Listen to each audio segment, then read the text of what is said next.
Boa noite, meninas. Mas é muita mulher numa terça-feira à noite, não é não? Quem vê acha que a gente não tem casa para limpar, filho para ajeitar o uniforme.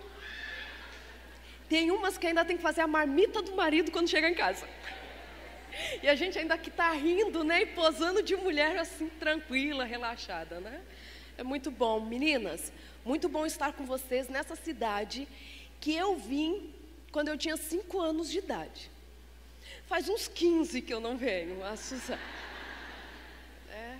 Os 20 já me alcançaram. E já passaram faz mais de 20 anos que os 20 me alcançaram. Mas eu sou muito feliz de estar com vocês nesta noite, porque a gente sempre pode aprender um pouco mais, não é assim? A própria Bíblia diz que conhecereis a verdade os libertará. O meu povo perece por falta de conhecimento. E eu vejo que a gente está perdendo muito na vida por falta de conhecimento. Às vezes conhecimento de coisas básicas, sobre desenvolvimento de filho, por exemplo. A Angelina, eu tenho uma filhinha de 4 anos de idade, que alguns aqui sabem que eu tenho uma menina fofa, de 4 anos de idade, e é muito interessante a fase que a Angelina entrou. A Angelina, assim, o pai às vezes fala assim, filha, vamos fazer tal coisa com o papai? Ela fala assim, não, pai, eu vou fazer com a minha mãe. Aí eu dou $100 para ela, todas as vezes que ela faz isso. E aí é uma coisa muito interessante, por que agora ela quer fazer algumas coisas comigo e não quer fazer com o pai? Porque algumas coisas que ela acha que são coisas de menina, ela tem que aprender a fazer com uma menina. Porque agora ela começa a fazer na cabecinha dela a diferenciação entre os sexos. Ela começa a aprender o que é menino e o que é menina, porque até então ela não via a diferença. Por mais que ela sabe que é menino e menina, mas ainda não tinha entrado na cognição dela certinho que era um menino e uma menina. E agora ela começa a entender isso um pouco melhor, então ela quer fazer algumas coisas comigo, que sou menina, entendeu? Se a gente não entende isso, o marido pode ficar com ciúmes. O lindo da chave. Entenderam a ideia? Porque todo mundo tem vontade de conhecer o lindo do combinado da chave. Você sabe que eu me tornei a chaveira mais famosa do Brasil depois dessa história, né? Todo lugar que eu vou, as pessoas assim me param e falam assim, desculpa, posso te fazer uma pergunta? Eu já sei qual é a pergunta. Você é a moça da chave? Eu não fiz neurociências, eu não fiz nada na vida, eu só perdi uma chave. Mais nada. E aí, se você, por exemplo, não tem esse entendimento, você pode entrar num conflito com o marido ou com as pessoas por falta de conhecimento. Sabe uma coisa que está faltando para a gente? Os homens não vão entender o que eu vou falar agora, tá bom? Só faz cara de paisagem os homens que estão aqui. Sabe uma coisa que às vezes a gente entende um pouquinho fora do contexto ou a gente aprendeu de forma errada? Dieta intermitente. Quem fizer cara assim, não sei do que se trata, está mentindo, porque já tentou fazer. Pelo menos já tentou, já teve o desejo de fazer. Quem aqui já escutou falar em dieta intermitente? Estou falando, eu estou falando. Só que às vezes a gente segue o protocolo errado. Tem muita gente fazendo o protocolo, vamos dizer, não científico da dieta intermitente. É tanto que é um assunto que eu coloquei no livro, porque eu acho que é importante a gente falar de alimentação e falar de uma forma séria. Quando eu ainda estava na USP, o nosso laboratório ganhou um prêmio com a dieta intermitente. Entendeu? Antes das pessoas estarem ainda falando no Brasil sobre dieta intermitente, só que do jeito certo. Posso falar uma coisinha do jeito certo? Porque tem gente que está fazendo um protocolo assim. Não precisa se denunciar e nem começar a chorar, porque para tudo na vida tem jeito. Para de comer às 4 horas da tarde e volta a comer lá para as 10 da manhã, não é isso? Não é? Ou para as 5, 6 e volta a comer lá para as 10, 11 horas, fazendo tudo errado. Porque sabe qual a refeição que você nunca pode pular na vida? O desjejum. Se você quer emagrecer, você precisa colocar o desjejum como a sua principal refeição. Vocês lembram de um ditado que vocês escutavam da avó de vocês? Que no café da manhã a gente come como? E no almoço? Como príncipe, e no jantar como? Mendigo, é isso mesmo. Principalmente se no jantar for um mendigo que não ganhou nenhuma moedinha na porta da igreja. É melhor assim. Se você conseguir dormir sem jantar, melhor ainda. Claro que isso a gente não fala para qualquer pessoa. Às vezes a pessoa tem um diabetes, alguma situação de saúde. Você vai tirar uma foto, querida? Posso ficar bem bonita? Eu cansei de sair bicuda no Instagram. Por favor.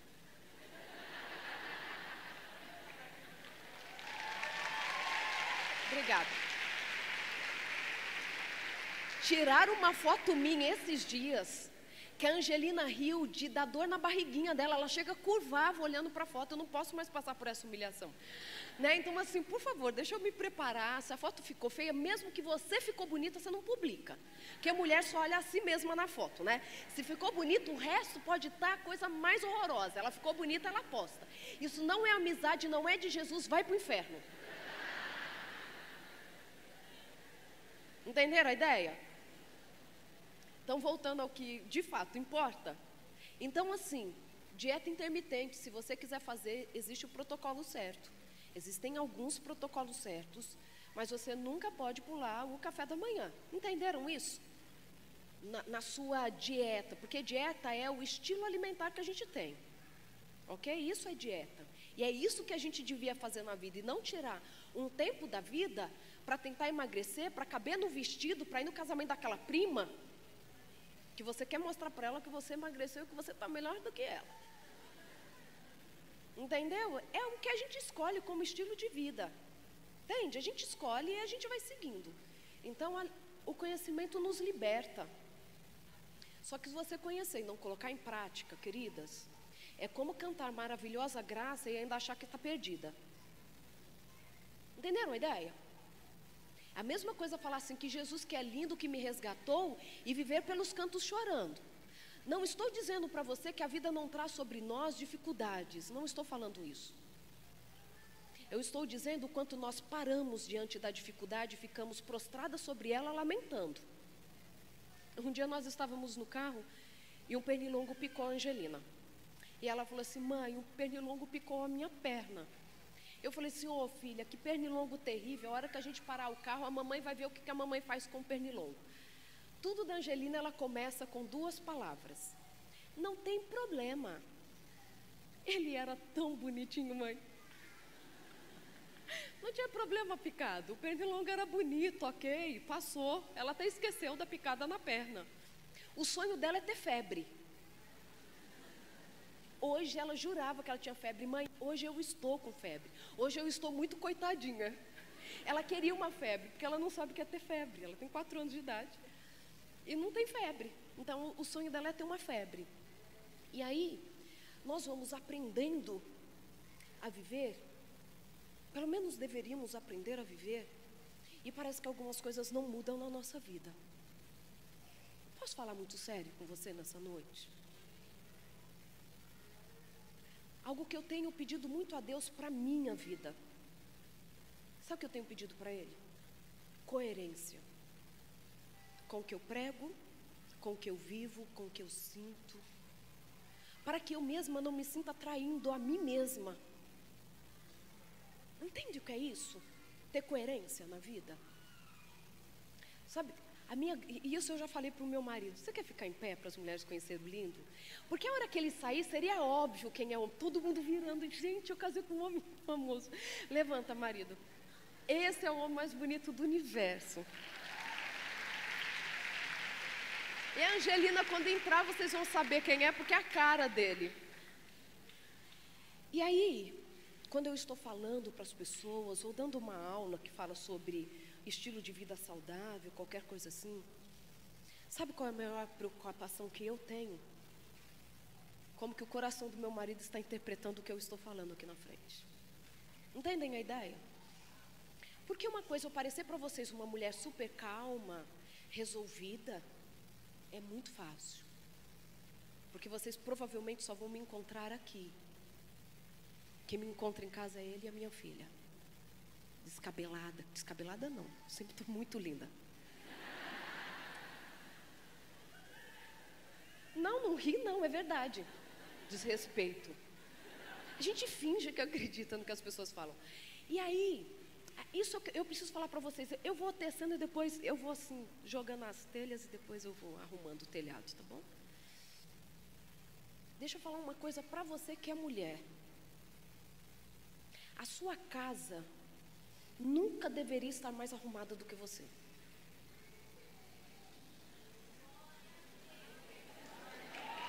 Nunca deveria.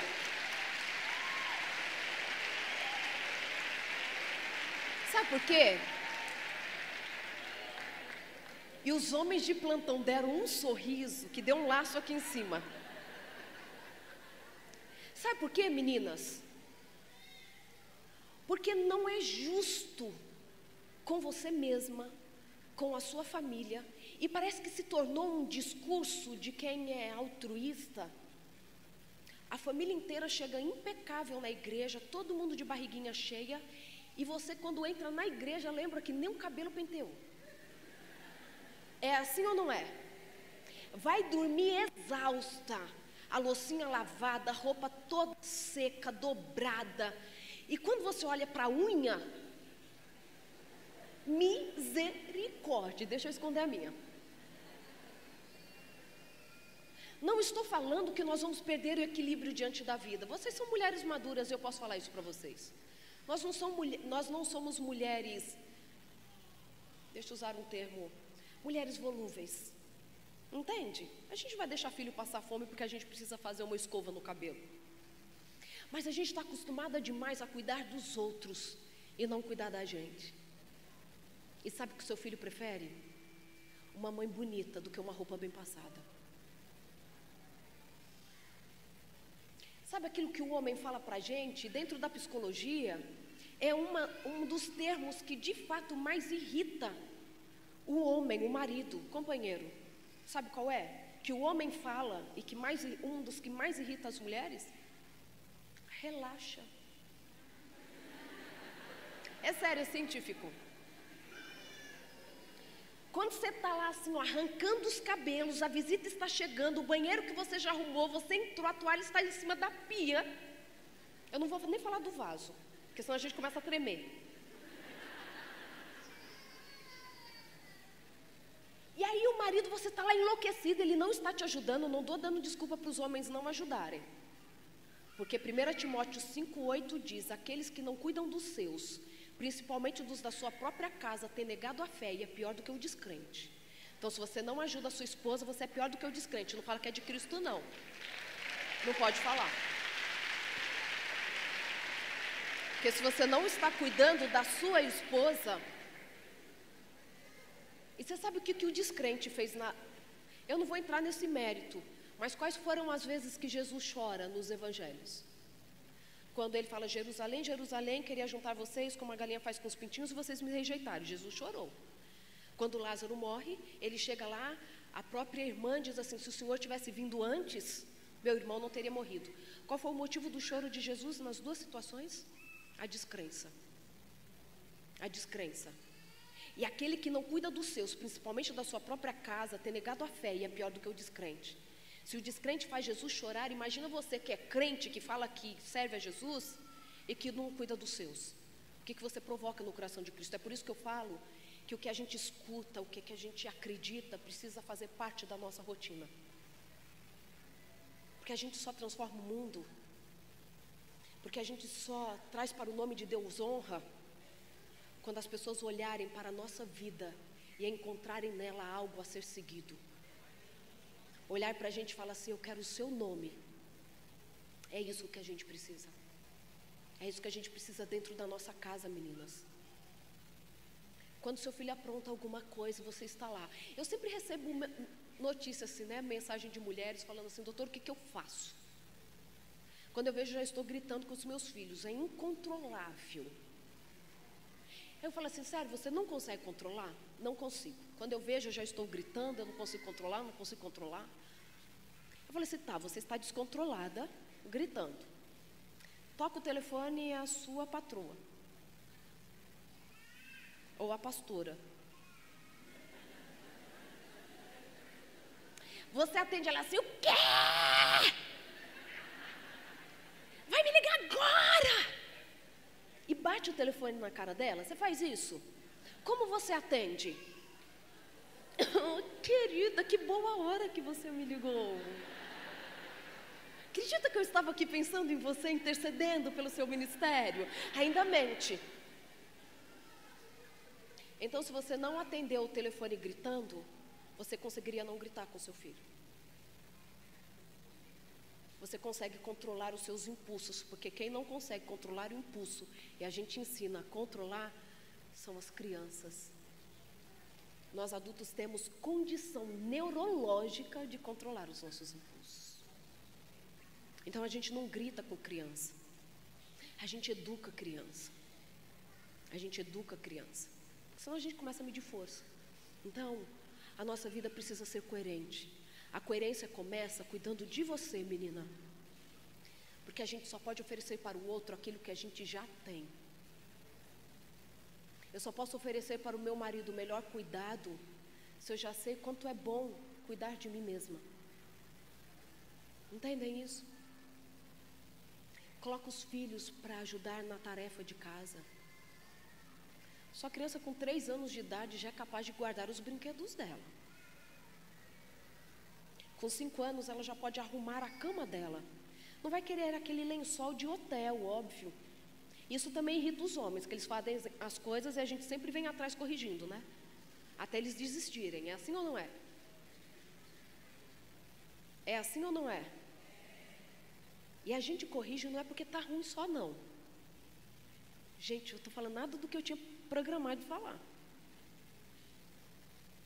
A gente vai atrás corrigindo, falando se não sou eu, ninguém faz. Estou bonitinha na tela. Tô. A gente só volta e fica corrigindo o que o outro fez. Porque é melhor eu pegar e fazer, porque filho não faz nada direito, sabe por quê? Porque a gente tem medo de ser substituída. Porque quando você se reduz à sua função, você pode ser substituída por alguém que faz melhor. E a gente sabe que tem pessoas que podem fazer melhor do que a gente. Até mesmo um filho. Então a gente quer manter, falando que a gente faz porque a gente faz melhor, que o outro não dá conta. Porque vai que alguém nos supera, sobra o que pra gente? Porque parece que muitas vezes nós nos conformamos com a utilidade da vida. E nós somos mais do que isso. Mas como que a gente enxerga além da nossa circunstância? Porque falar é muito simples, né? Talvez você esteja escutando tudo isso e diga assim: como é fácil para ela falar. Ela não está lá dentro de casa, na minha rotina. Ela não tem os meus desafios. E a gente sempre tem a impressão de que o outro não tem problema, né? De que a vida do outro é assim super tranquila. Se até crianças têm problemas sérios. Quando não ganham uma boneca, elas ficam super tristes. Os meninos, se não foram dormir na casa do amigo, parece que a vida acabou. Eles também têm problemas. Mas como que eu posso dizer para você lidar com qualquer tipo de problema da sua vida? E é muito interessante que eu já contei em algum lugar, mas a pastora pediu para eu contar para vocês. É muito interessante que a minha mãe se chamava Elizabeth. A minha mãe faleceu, aquele vídeo da chave, eu acho que eu conto isso, né? Minha mãe faleceu aos 47 anos de idade, vítima de um AVC. Menos de 2 meses que eu havia casado, a minha mãe falece. Mas a minha mãe vem de uma história muito desafiadora. Na década de 50, quando ela nasceu, ela estava com 2 aninhos de idade, quando os meus avós se separaram por escolha da minha avó. Não aguentando mais aquele casamento, ela decide então pegar as 2 filhinhas, a minha mãe com 2 anos de idade, a minha tia com 6 meses de idade, e decide sair do Paraná, morava em Maringá, e decide vir para onde mesmo? São Paulo, trabalhar e tentar criar aquelas 2 meninas. A minha avó tinha por volta dos 21, 22 anos no máximo nessa época. Ela casou aos 13 anos de idade, com um homem muito mais velho do que ela. Um fazendeiro muito rico, que apaixonou pela minha avó, e sabe como eram as coisas antigamente. A minha avó, uma menina de 13 anos, muito, muito bonita, a genética não deixa eu negar. Estou aqui para representar o biológico de vovó. A minha avó, de fato, era uma mulher muito bonita, uma moça muito bonita. Mas não aguentando mais a circunstância daquele casamento, decide então separar e vir para São Paulo. Se hoje as mulheres separadas já sofrem preconceito, a sociedade deu uma disfarçada nisso tudo, né? Mas eu escuto de muitas mulheres separadas que elas sofrem preconceito, sim. Pensa isso lá na década de 50. Sabe qual era o apelido da minha avó? Tomadeira de marido dos outros, porque as separadas assim eram chamadas. Ela então vem para São Paulo, percebe que não vai dar conta de trabalhar e ainda cuidar de 2 bebês. Decide ir para Minas para deixar a minha mãe com 2 anos de idade para ser criada pela minha bisavó. Acompanharam até aqui?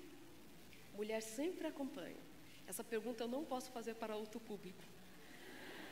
Já perderam na saída da minha avó de Maringá, entendeu? A mala já ficou tudo na estrada. Minha mãe já foi deixada com um caminhoneiro, assim, eles se perdem. Mas mulher vai até o fim, vocês não vão perder, né, a história. E aí, minha avó, então, percebendo que não daria conta de 2 crianças, decide ir para Minas deixar a minha mãe com a avó. Quando a minha mãe, a minha tia-avó, que viu toda a cena, diz que a minha avó pega a minha mãe, coloca sentada num banquinho da sala e fala assim: Betinha, estou indo na cozinha buscar uma boneca para você. E você sabe o que a minha avó fez? Saiu pela porta dos fundos para nunca mais voltar. Então a minha mãe, uma criança de 2 anos de idade, quase um baby ainda, né? Minha mãe, uma criança de 2 anos de idade, se viu ali, de repente, perdendo todo mundo. Perdeu pai, mãe e os 2 irmãos, porque o irmão mais velho já havia ficado no Paraná com meu avô. Naquele momento, a minha mãe, que já falava um pouco, parou de falar. E o meu pai, que era daquele vilarejo onde a minha mãe foi criada, disse que a minha mãe era a mudinha do vilarejo, até os 7 anos de idade, porque ela parou de falar. Tamanho foi o trauma na vida dela. Então ela cresceu sem mãe, sem pai, sem os irmãos, sabendo que todas essas pessoas existem. A minha avó nunca escondeu isso dela. E ao mesmo tempo também sendo rejeitada pelas pessoas, porque ela era filha da tomadeira de marido dos outros. Então, filha de tomadeira de marido dos outros, tomadeira de marido seria. Ela não podia ter muitas amigas, algumas mães permitiam que as suas filhas andassem com a minha mãe. Namorar, nem pensar, porque ninguém queria que o filho envolvesse com a minha mãe. E ela cresceu assim, rejeitada. Rejeitada. Casa aos 16 anos de idade. Graças a Deus que Deus manda o meu pai para casar com a minha mãe, que a resgatou mesmo de uma situação que seria muito difícil para ela. E aí um dia, já estávamos próximos de casar, e eu não sabia que estava muito próximo dela falecer. Eu fiz uma pergunta para minha mãe, e eu disse assim para minha mãe: mãe, como a senhora consegue ser a melhor mãe do mundo, sendo que a senhora não teve mãe? Por mais que a minha avó tratasse com todo carinho, ela sabia que não era a mãe dela, né? Já era uma idosa, a minha bisavó. Eu falei assim: como que a senhora consegue? A minha mãe era o equilíbrio em pessoa. Como que a senhora conseguiu criar 5 filhos?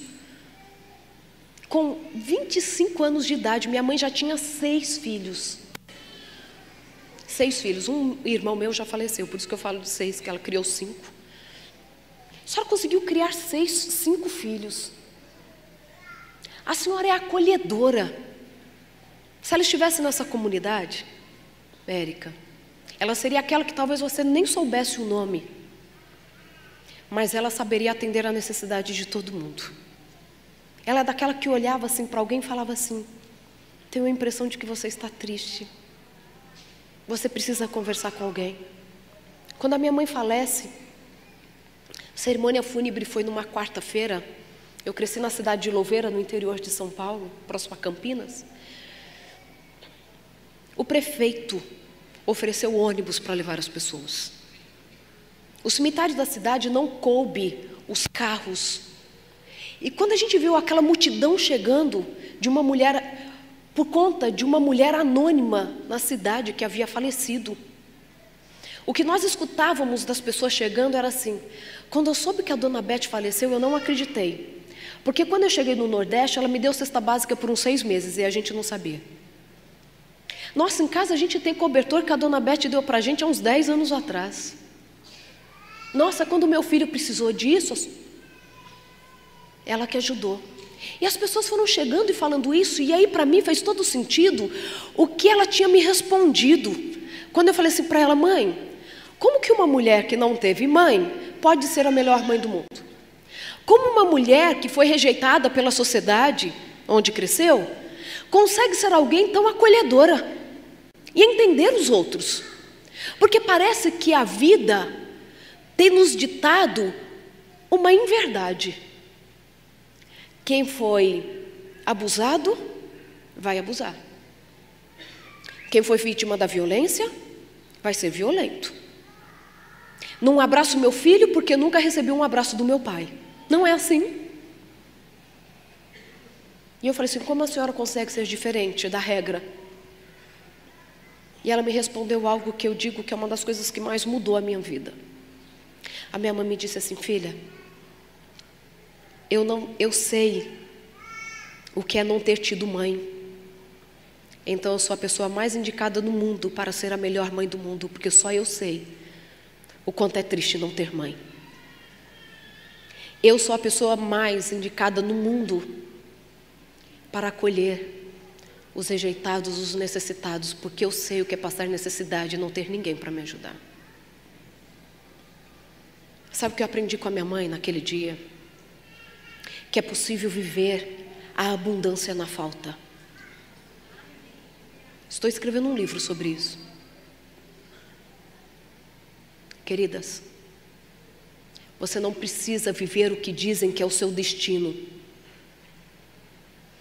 Você talvez não pode ter escolhido o seu berço, como seria o seu berço, mas você pode escolher como será o seu lar. Você pode não ter escolhido como ser tratada pela sua mãe, mas você pode escolher como tratar os seus filhos. Quando a gente entender que a nossa vida pode ser vivida com abundância, nós vamos ser mais felizes. Porque eu gosto de dizer que ser feliz é gostar de viver. E quem gosta de viver, cuida do corpo. Estou falando de saúde mesmo. Consequentemente, a gente fica mais bonita mesmo. Cuida da saúde, cuida dos relacionamentos. Não fica reclamando de tudo e achando defeito em tudo. Um dia eu estava num banco, ainda quando morávamos no Brasil. Aí eu entrei no banco e de fato era o banco que eu ia muito, né? Quem é antigo lembra do Nossa Caixa, Nosso Banco. Quem riu é porque tem 40 como eu. E eu cheguei, era uma agência que era de fato muito lotada sempre. E quando eu chego naquele dia, a agência estava vazia. Até suspeitei de bomba escondida. E aí quando eu estou lá no banco para ser já atendida, porque não tinha ninguém, entrou uma senhora no banco. E a senhora entra e a primeira coisa que ela fala depois de olhar tudo: eu não acredito que essa agência está vazia. Não acredito. Justo hoje que eu queria ficar sentada descansando, eu já vou ter que ir direto para o caixa.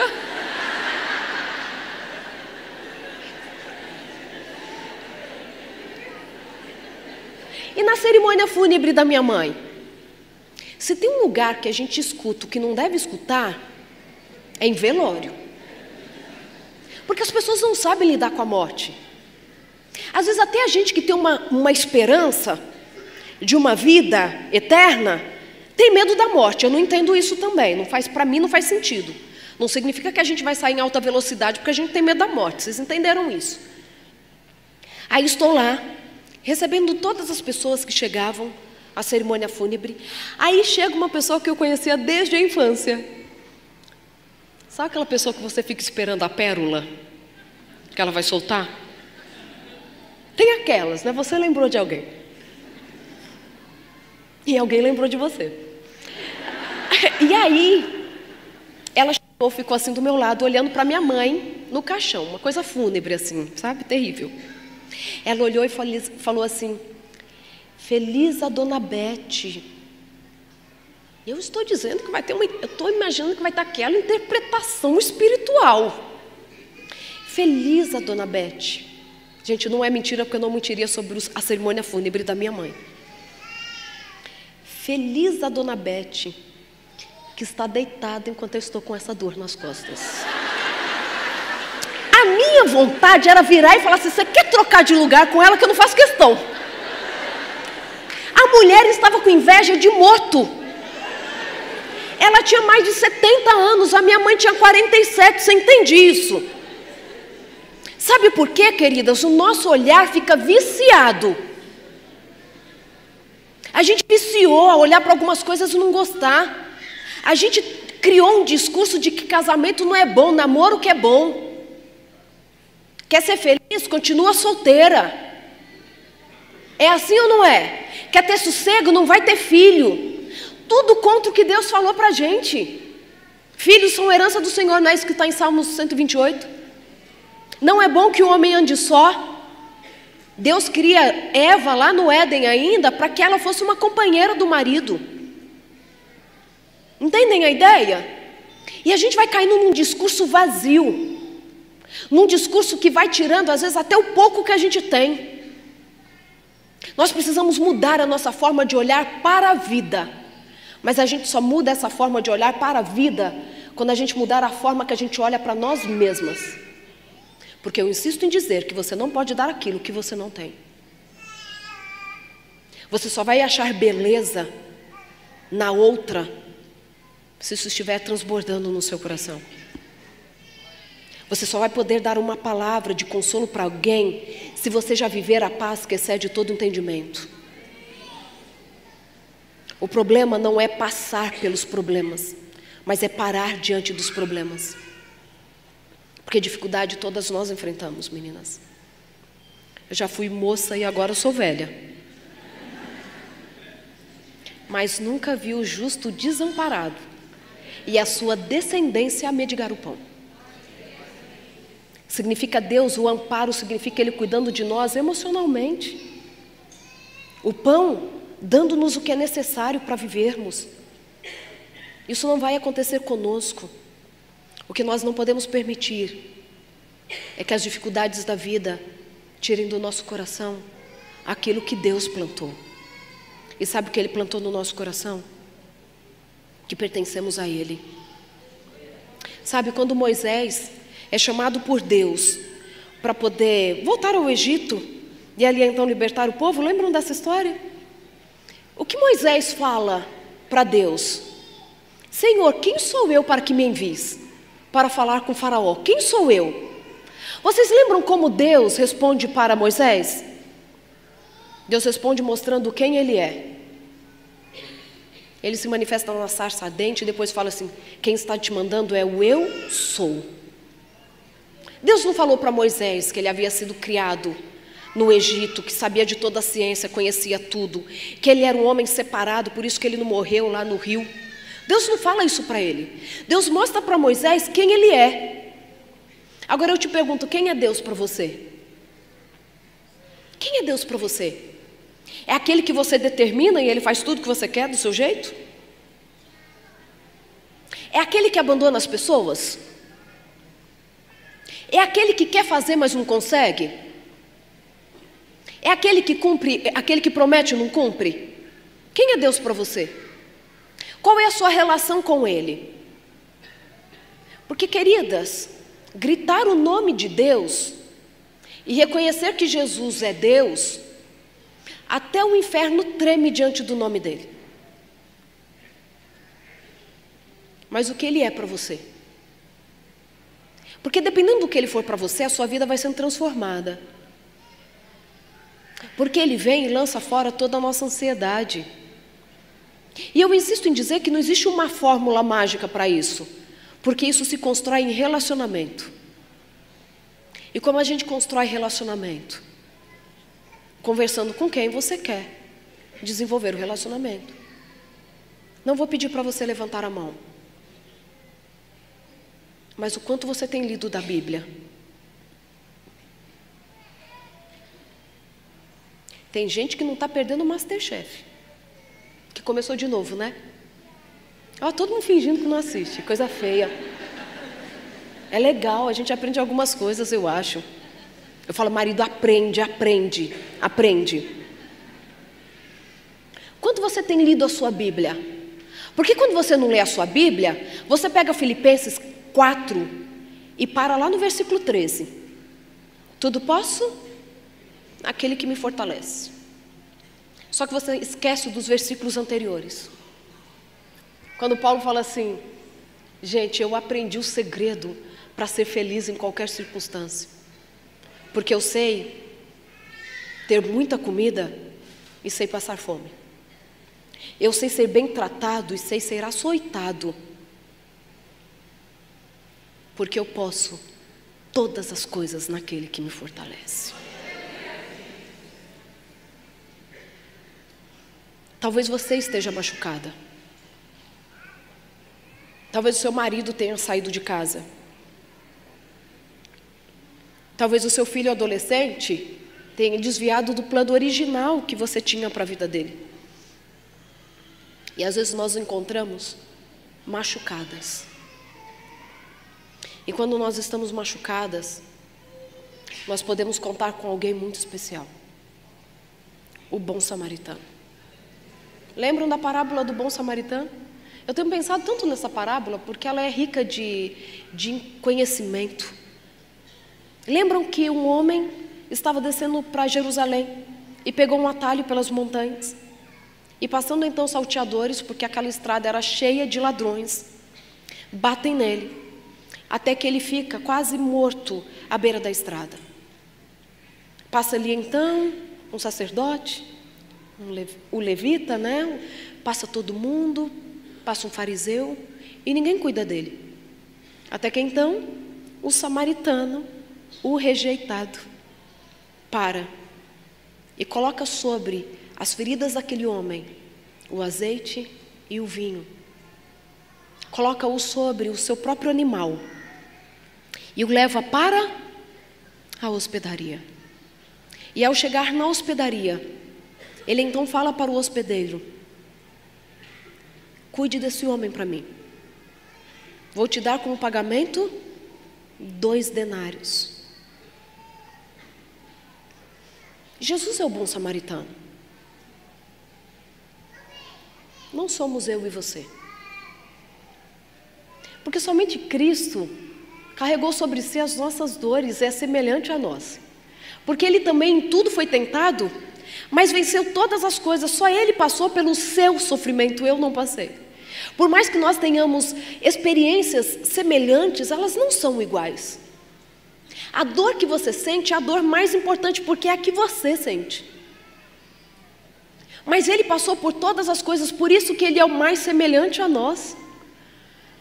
É Ele quem para na beira do caminho e nos acha ali quase mortos e nos resgata.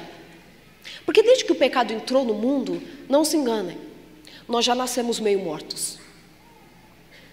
E somente Ele é que pode nos dar uma vida, como Ele mesmo promete em João capítulo 10, versículo 10, que Ele viria para que tivéssemos vida e a tivéssemos em abundância. É Jesus quem nos dá o azeite e o vinho. O azeite representando a abundância, a fartura, e o vinho representando a festividade, comemoração. Ele te encontrou machucada, menina, mas Ele já viu em você motivos para comemorar. Porque todos nós fomos encontrados em algum ponto dessa estrada tortuosa, que muitas vezes nós mesmas pegamos atalhos. Mesmo sabendo que aquele caminho vai nos trazer sofrimento, parece que insistimos, porque o nosso plano muitas vezes parece muito melhor do que o de Deus. Uma menina me escreveu esses dias no Instagram: doutora, se eu tivesse escutado melhor os conselhos da minha mãe, eu não estaria sofrendo tanto que eu estou sofrendo hoje. Porque muitas vezes achamos que o nosso plano é melhor. Mas não sofre somente aqueles que fizeram péssimas escolhas. Desde que o pecado entrou no mundo, ele traz consigo, para mim, uma das suas piores características: a injustiça. Porque é a injustiça do pecado que faz o seu filho, ainda pequeno, falecer. Que faz com que a minha mãe, uma mulher tão boa e tão jovem, falecer. que faz você perder o emprego sabendo que você tem uma casa para sustentar. É o pecado que faz marido ir embora, muitas vezes sem a mulher ter feito nada para merecer. Porque o pecado é injusto. Em vez de perguntar por que Deus permitiu que isso acontecesse, rogue para que Ele volte e acabe de vez com a injustiça do pecado. Porque do trono de Deus não procede o mal, porque Ele é justiça. E a justiça dele não permite que a injustiça se manifeste. O pecado é injusto. E muitas vezes o que sofremos tem a ver com pecado, simplesmente por sua origem, pela sua essência, e não com o que nós fizemos. Sejam generosas com as meninas com quem vocês conversam, com quem vocês convivem. Porque a gente fica tentando achar na vida do outro o motivo para o sofrimento que estão passando. Isso é injustiça. Isso é pecado. Algumas pessoas sofrem sem ter feito nada para merecer. E talvez mesmo no meio dessa situação sem merecer, você esteve na beira do caminho. E Jesus vem, te encontra, te dá esperança. E a esperança pode vir a partir de algo que você ouviu. O seu filho vem te dar um abraço. Alguém que acreditou em você, na sua versão da história, sabe? Alguém que, apesar de você não ter todas as qualificações profissionais, te deu uma chance. Deus vai nos resgatando do caminho. Eu não sei se você ainda está no caminho, mas se você não estiver no caminho, porque Jesus já te resgatou e deu a você o tratamento que Ele merecia,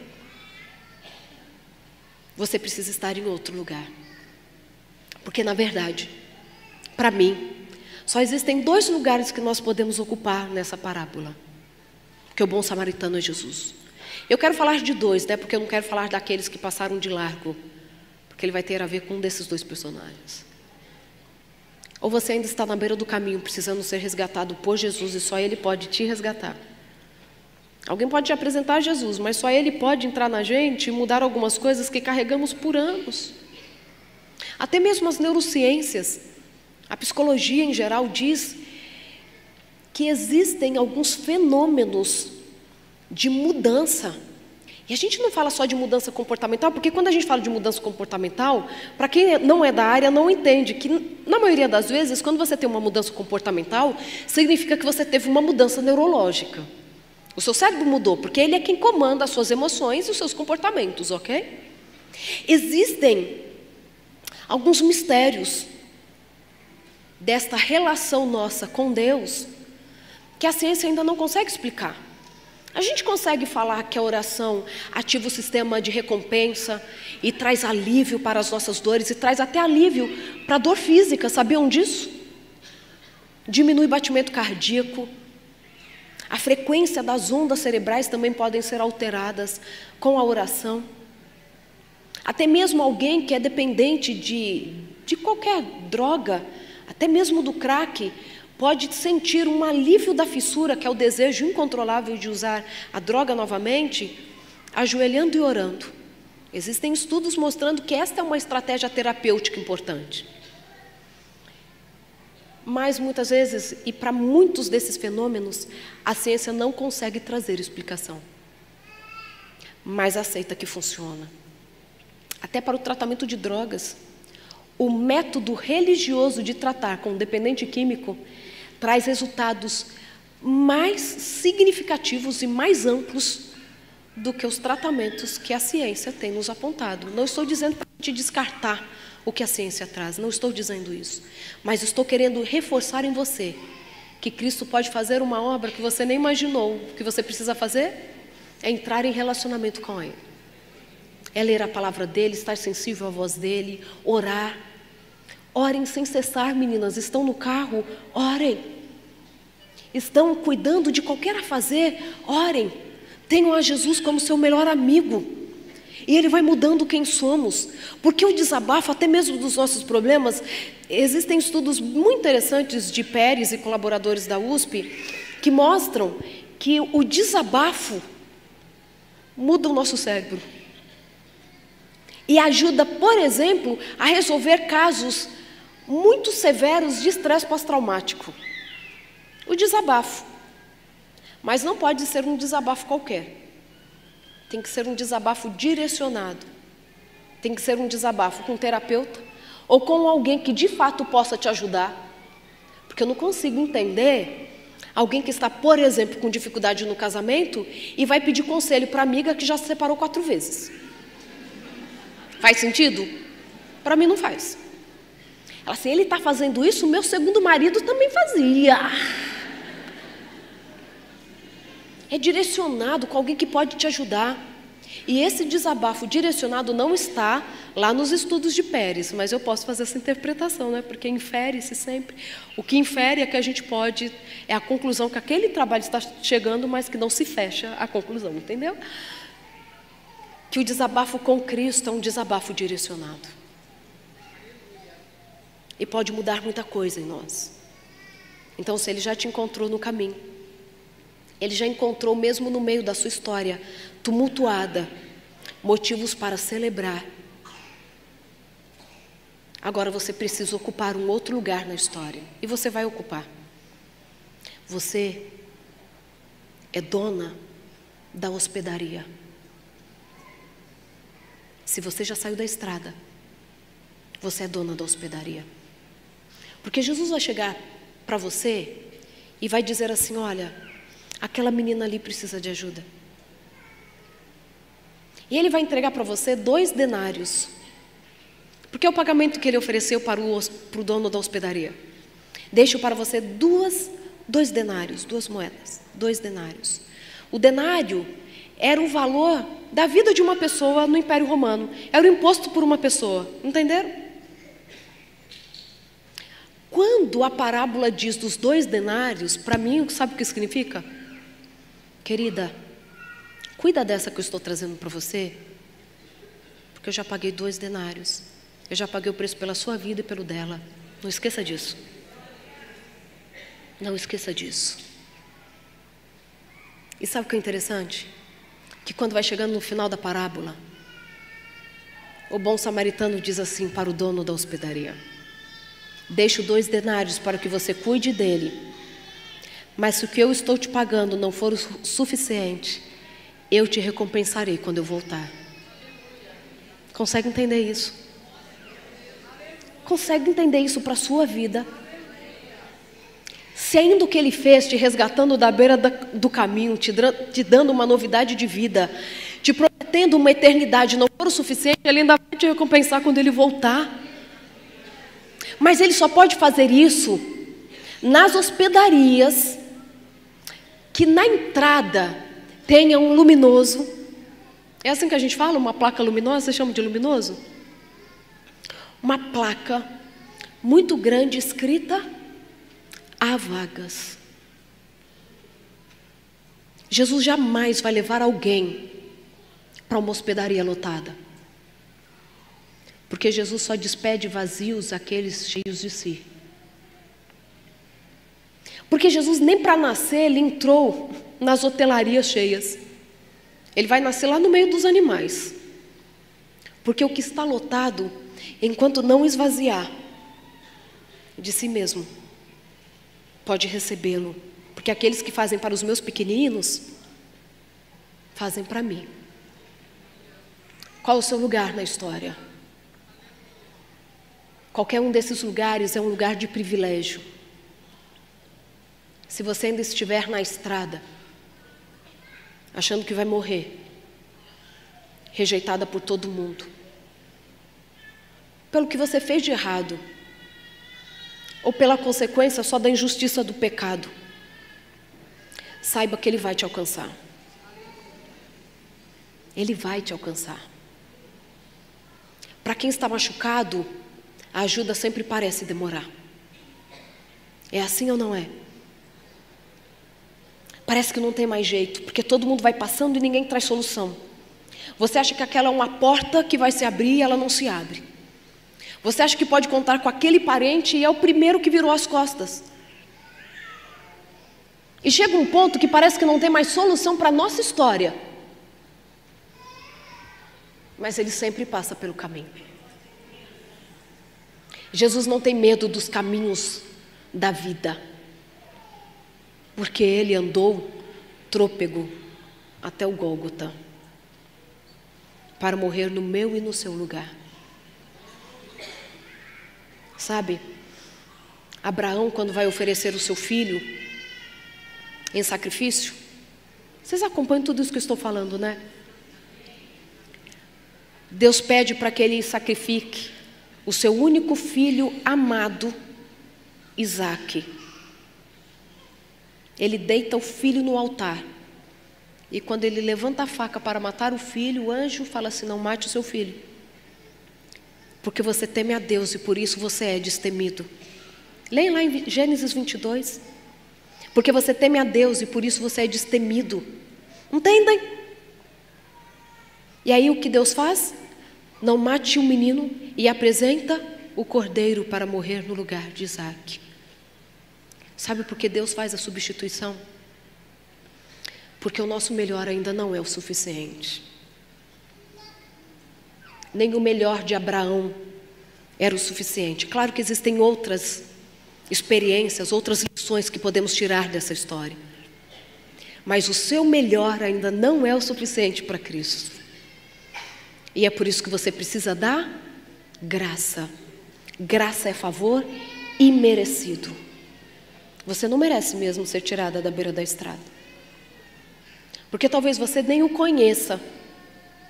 Porque talvez você tenha virado as costas para Ele. Mas Ele vai te alcançar. Ele vai te levar para ser bem tratado. E aqui, Érica, nós temos muitas meninas hoje que eu tenho certeza que estão prometendo no coração que elas serão auxiliadoras das meninas que estão chegando. Quem aqui tem uma plaquinha no rosto escrito há vagas? As pessoas precisam sentar do seu lado, seja num voo, seja num ônibus, qualquer lugar, e ter a liberdade de conversar com você. Você já passou por essa situação de sentar-se num ônibus e quem sentou do seu lado em 5 minutos contou a vida toda? Já passaram por isso? Ou a pessoa está muito desesperada, ou o seu sorriso disse para ela assim: aqui existe espaço para o seu desabafo. Meninas, nós precisamos parar de achar que as pessoas precisam nos dar as coisas, nos dar atenção, reconhecer quem somos, e claro que tudo isso faz parte do plano de Deus para a nossa vida. Mas se isso não acontecer, seja você quem dá. Existem estudos muito interessantes de CERF e colaboradores, e eles estudam sobre o efeito da felicidade sobre o cérebro. E é muito interessante, porque eles dizem que se você quiser ter o seu cérebro modificado, por exemplo, você anda muito triste, ou você é meio pessimista mesmo na vida, e você quer mudar essa circunstância e se tornar uma pessoa mais positiva, mais feliz, o conselho é você se cercar de 5 pessoas positivas e felizes. Porque somente este contato com o outro pode modificar o nosso cérebro, porque a gente sabe que os cérebros conversam entre si mesmo sem a gente saber.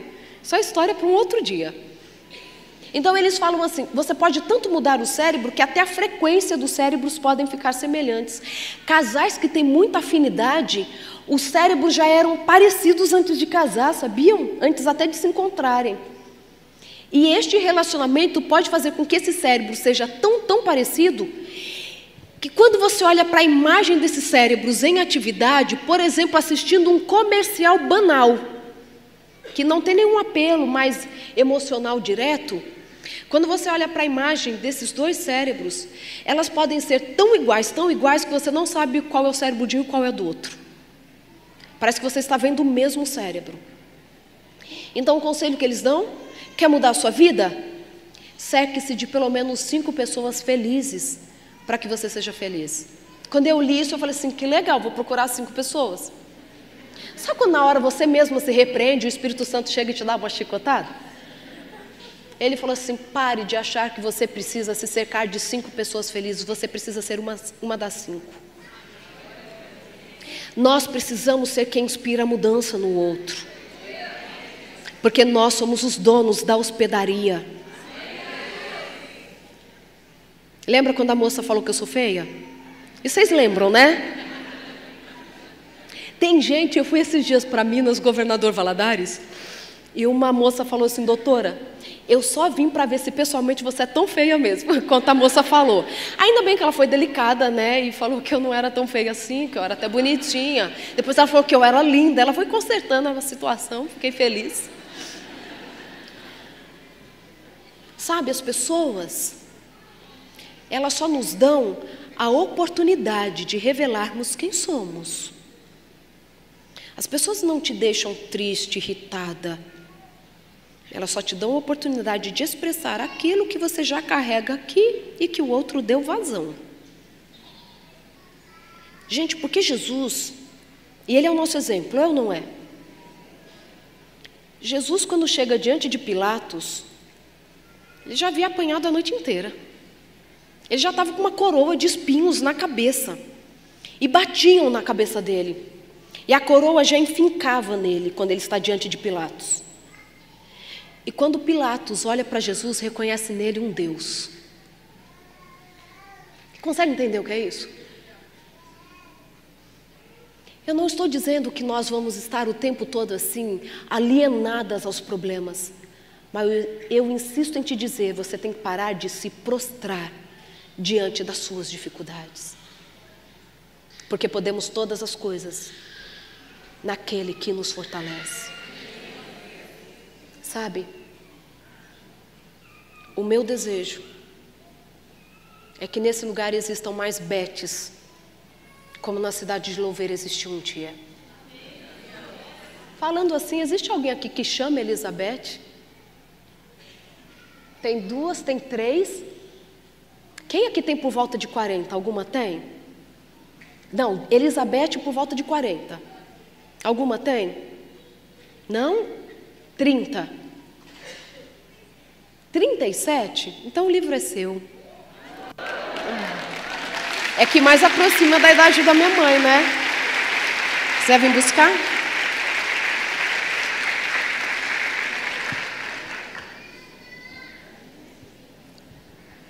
O seu nome pode honrar ou desonrar o nome de Cristo. Quando o seu nome vem à mente dos seus parentes, Deus lhe abençoe, querida. Depois eu autografo para você, tá? Eu já oferecendo autógrafo. Achando que eu sou importante. Gente, é muito chique autografar. Eu acho que eu lancei o livro só para autografar. Sério.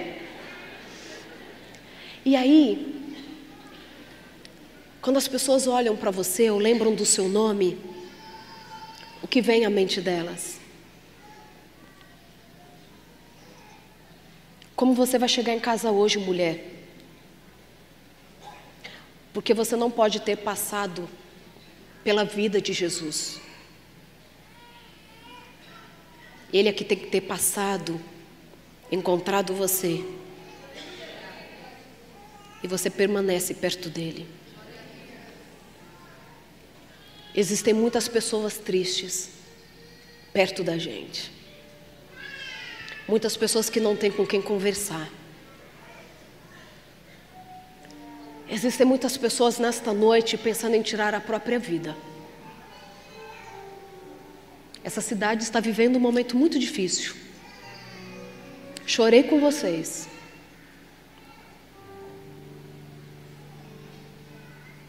Existem meninos que não sabem que rumo vão dar para a vida. Vocês têm uma cidade para ajudar. Porque os meninos que estiveram lá na escola, naquele dia, precisam de uma cidade para não pirar.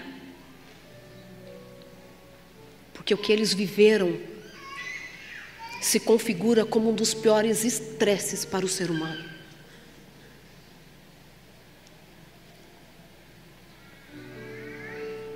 Você não sabe o que falar, né?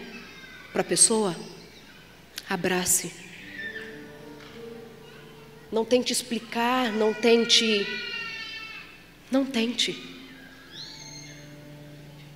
Só deixe o luminoso aceso. De há vagas. Porque nenhuma de nós está tão cansada que não possa ajudar a outra a caminhar. Érica, o dia que todas nós nos unirmos de verdade, a gente muda uma nação. Meninas, a hora que nós marcarmos uma hora para orarmos todas juntas, não sei se vocês têm esse movimento, mas a gente podia ter, para que as mães do Brasil orassem juntas, nós mudaríamos uma nação. A gente não muda a nação com discurso político. Não estou falando de política, por favor. A gente muda com atitude. Se Jesus fosse um filósofo, tem um cantor norte-americano que diz que se Jesus fosse um filósofo, as pessoas poderiam rebater as suas teorias.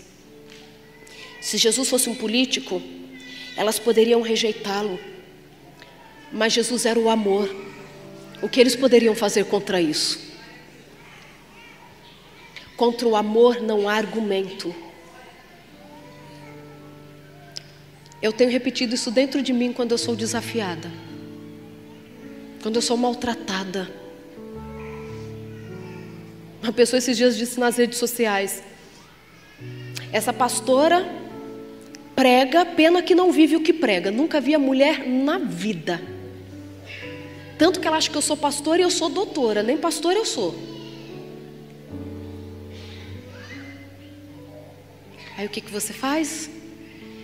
Respire e fala assim: contra o amor não há argumento. Contra o amor não há argumento. Aí alguém escreveu assim: doutora, você não vai responder? Você não vai responder? Eu respondi assim para a pessoa no particular: enquanto eu estiver escrevendo um texto à minha defesa, existem tantas mensagens no meu direct de pessoas pensando no suicídio e que eu poderia estar ajudando nesse momento. Não vou me defender. Eu não vou me defender. Porque contra o amor não há argumento. O dia que amarmos de verdade a nossa casa, marido muda. Um dia um homem me disse assim: doutora, os homens também têm sentimentos, mas quem se importa com isso? Às vezes o seu marido está machucado porque foi rejeitado pelo pai a vida inteira, mas ele não tem com quem desabafar. E às vezes a gente ainda tem o comportamento de dizer para ele assim: se não sou eu para ajudar a pagar as contas da casa. E às vezes a gente não fala com palavras, mas fala com atitudes. Porque a gente está pregando o tempo todo, né? E de vez em quando a gente fala. O dia que a gente for amor de verdade, a gente para de julgar a vida dos outros. A gente para de parar na beira da estrada e ficar analisando porque o outro está ali moribundo. O dia que entendermos que nós recebemos algo que nós não merecíamos, a graça, o que nós vamos mais desejar é que o outro seja alcançado da mesma forma que fomos. Que Jesus seja o seu melhor amigo, a ponto de te transformar para que seja semelhante a Ele. Porque quem vê o Filho, vê o Pai. E Ele já se revelou para nós. Não quero que você saia daqui motivada só para se arrumar mais. Mas eu quero até que você esteja talvez mais arrumada do que a sua própria casa, para que outra mulher olhe para você e fale assim: sim, é possível cuidar de todo mundo e é possível ainda ser bonita, porque você não pode fazer as coisas só para você. Porque quando alguma coisa é muito boa para a gente, igual aquelas promoções que a gente acha em loja, incrível, o que a gente faz? Coloca no WhatsApp e conta para todo mundo para ir lá correr e comprar. É assim ou não é? Porque aquilo que Cristo fez em você, você não conta para os quatro ventos da terra. Que Ele abençoe a mim e a você, para que a boa obra que Ele começou na nossa vida, Ele possa ter a oportunidade de completar. Porque Ele só vai entrar na nossa vida se dermos a Ele a permissão. Que Deus abençoe a sua casa, com as alegrias e os desafios que você tem lá. Que os seus projetos possam ter a chancela do céu. E aquilo que parece sair um pouquinho da rota que você traçou, que você tenha a paz e a tranquilidade de entender que o caminho dele sempre foi melhor do que o seu. Que o Senhor te abençoe e te guarde. Que o Senhor faça resplandecer o seu rosto sobre ti. Que o Senhor tenha misericórdia de ti e te dê a paz. Amém. Amém.